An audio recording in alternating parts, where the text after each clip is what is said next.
જય શ્રી રામ, જય હનુમાનજી. મારો તો હાલ અત્યારે અમે પાલીતાણા તાલુકાની અંદર આવી ગયા છીએ અને અત્યારે હું તમને એક જોરદાર માતાજીના દર્શન કરાવું છું. આ મેલડીમાં જે કહેવાય છે કે નાળાવાળા મેલડીમાં ચાલો દર્શન કરી. નાનો એવો વિડીયો બનશે પણ આનંદ આવશે. ચાલો ત્યારે જય શ્રી રામ. જય શ્રી રામ મિત્રો, આ છે નાળાવાળા મેલડીમાં. તો ચાલો હું તમને અત્યારે દર્શન કરાવવા જઈ રહ્યો છું. માં મેલડીમાં એક જોરદાર મંદિર અને આખું કારથી જોઈ શકો તમે.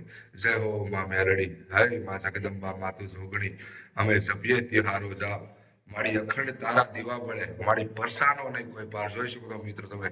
આ છે નાળાવાળા મેલડીમાં આવું એક સુંદર મજાનું મંદિર છે પાલીતાણા તળેટીમાં આવેલું. જોઈ શકો તમે આખું કાચનું મંદિર. મિત્રો વિડીયો નાનો બનશે પણ આમ મહત્વ જોરદાર મંદિરનો જો તમે, કાંઈ ઘટે નહીં મિત્રો. સવારમાં જે 7:30 વાગ્યા છે વહેલી સવારના, અને કાંઈ ઘટે નહીં. જોરદાર માતાજીનું આવું એક મંદિર બાજુમાં જોઈ શકો તમે. આવો પણ ઘણા માતાજીનો મૂર્તિ બોકડે રાખેલી છે. જોઈ શકો તમે આવા એક જોરદાર અખંડ ત્રિશૂળ જોઈ શકો છો તમે.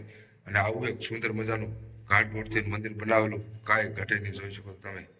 જય હો માં જગદંબા માં જોગણી, અમે જપીએ તિહારો જાપ. જય માતાજી મિત્રો. અત્યારે તમે દર્શન કરી રહ્યા છો નાળાવાળા મેલડીમાં. જોઈ શકો છો તમે. ચાલો જય માતાજી, જય શ્રી રામ ને કોમેન્ટમાં જય માં મેલડી લખવાનું ભૂલતા નહીં. જય શ્રી રામ, જય માતાજી.